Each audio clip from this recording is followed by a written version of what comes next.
എന്തത് ഞാനല്ല. ആ കോലാവുന്നല്ലോ. ആ എന്നിട്ട് വേടാ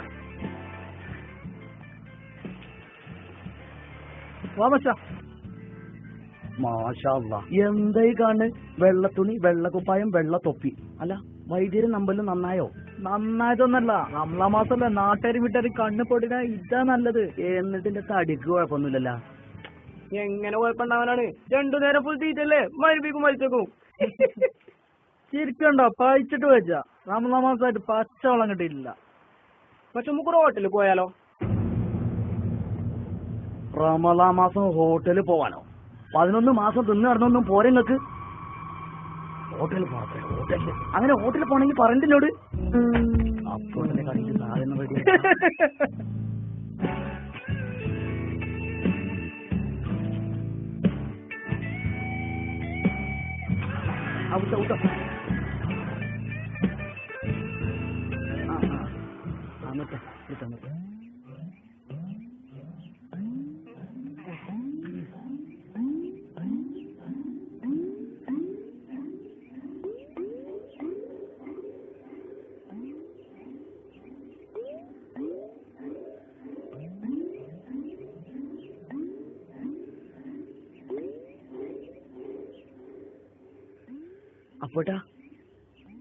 അപ്പോട്ടാ ആ ചോറുണ്ടോ?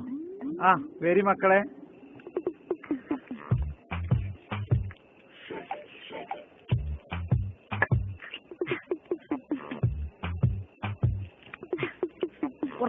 കുറച്ചൂടാ.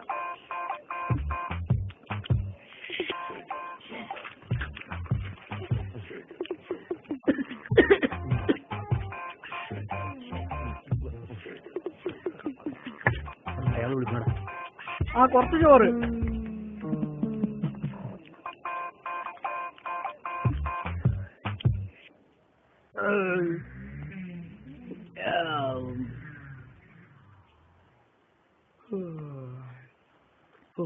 ആശ്വാസമായി.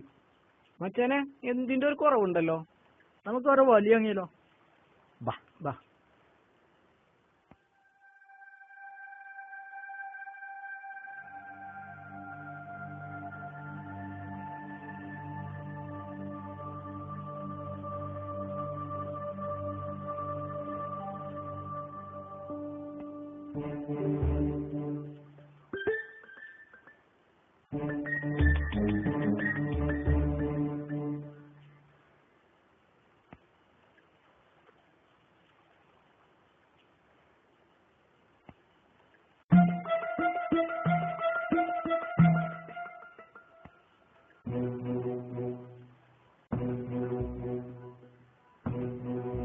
നീ ആ മൊയ്തീന്റെ മോനല്ലടാ?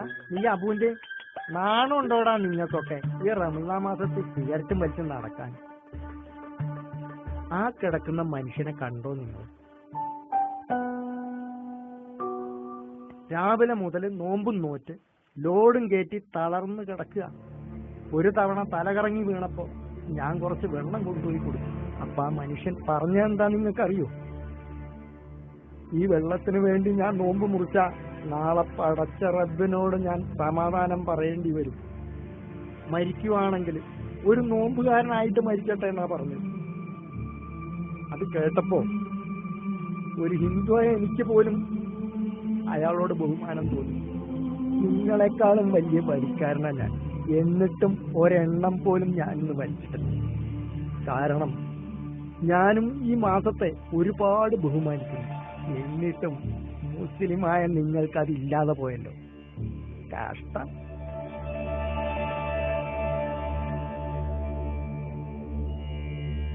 പുണ്യങ്ങളുടെ പൂക്കാലമായ പരിശുദ്ധ റമദാൻ വിശ്വാസികളുടെ മനസ്സുകളിലേക്ക് ആനന്ദത്തിന്റെ കുളിർമഴ പെയ്യിച്ചുകൊണ്ട് ഒരിക്കൽ കൂടി സമാഗതമാകുമ്പോൾ ആത്മനിർവൃതിയോടെ നമുക്ക് ഈ പുണ്യമാസത്തെ വരവേൽക്കാം. ഹേ ചെറുപ്പക്കാരെ, ഓർക്കുക, നാം നോമ്പുകാരനാവേണ്ടത് നാട്ടുകാരുടെയോ വീട്ടുകാരുടെയോ മുൻപിലല്ല, മറിച്ച് സർവശക്തനായ അള്ളാഹുവിന്റെ മുൻപിലാണ്. യുവത്വത്തിന്റെ പ്രലോഭനങ്ങളിൽ നിന്നും പൂർണ്ണമായും വിട്ടുനിന്നുകൊണ്ട് നോമ്പെടുക്കാനുള്ള തൗഫീക്ക് അള്ളാഹു നമുക്ക് നൽകുമാറാവട്ടെ.